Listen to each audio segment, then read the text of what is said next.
Here, let's go to the next one. So replay attacks. So I think this has been covered a lot probably by now, but in case you haven't heard about it yet, I'm just going to do a real layman's kind of explanation about, what's going on with a replay attack. First of all, it's just put it simply, a replay attack is a form of network attack in which a valid data transmission is maliciously or fraudulently repeated or delayed, right? So in this example, it would be repeated on a different network, right? So like you'd run a transaction on the POW network, and then on the POS network or the POS network, then it gets repeated, right? And they can do nefarious things, whether that's repeated or the delay part's really interesting too. They can delay a transaction and then almost front run you. But here's the thing: EIP 155, Mr. Genius Vitalik himself wrote the code for EIP 155 and distributed that back in 2016. So this has been solved for a long, long time. So when you hear people talking about it, it's like, okay, good point. You brought up a good point. Let's double check. Let's do our research. Let's find out, right? And what we find out is, so what I did is, first of all, I was on the testnet, right? I was on testnet POW. I downloaded the code. I started looking through it, just trying to see if I could see, notice anything completely out of whack, which is hard to do because it's a lot of code, right? It's a ton of code. Can you explain too just what replay attacks are? I think a lot of people heard of them, but they're not quite like what is replay attack?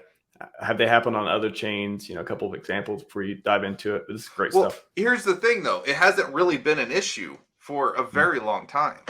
So, showing an example, I'm not aware of one, but I'm sure there's probably somebody in the chat, somebody watching who knows where to point to an example, and please do. But it's basically been done on some real non-mainstream chains that have kind of been coming out since 2017. I couldn't even name you which ones, but there was a few of them that had come out and were experiencing this problem, especially I think only the proof of work ones that were coming out were having these issues. So essentially, here, let me explain to you the fix, and then this will actually make sense on what it is. Okay.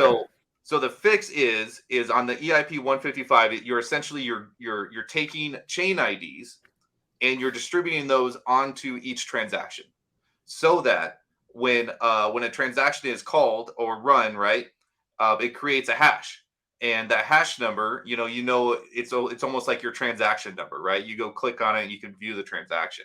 Well, that hash is going to be coded out in a way that includes the chain ID, which is going to be a unique number, and you'll see the different chain IDs on each of the networks in the box here on the bottom left.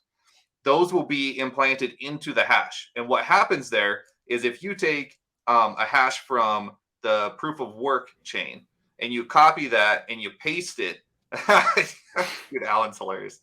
You take that, you copy that, you paste it into say Etherscan, it will not read it because that chain ID will throw off the whole transaction from being able to be replayed on a different network, right? It's like you have a serial number, like a special serial number on your transaction, so that if somebody tries to replay that on another network, it's going to come up as invalid. It's going to be like, no, it's not the right chain ID. It's going to fail. The transaction will fail at that point. So right. I am not a coder. I am not a dev. I'm probably speaking well out of my wheelhouse, but this is just what, from a layman's point of view, this is kind of what's going on. And this is why it's important to hear this stuff and then do your due diligence, do your research on it, and then just kind of, get some education from it, right?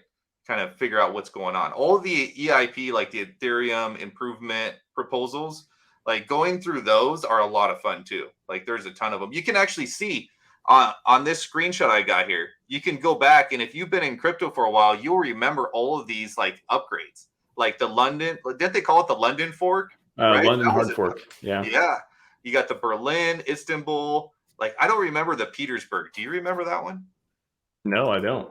I don't remember that one, but they're all here, all the way back to the Byzantium, right? It's a lot of fun. It's a lot of fun to go back and really do your due diligence on a lot of this stuff and try to pull some actual education out of it, as opposed to just being fearful or just going along with what everyone else is saying, right? That could always be, a problem, right? If you just go along with what everybody else is saying, sometimes it's better to just do your own research, or in my case, I basically do it on everything, which is exhausting.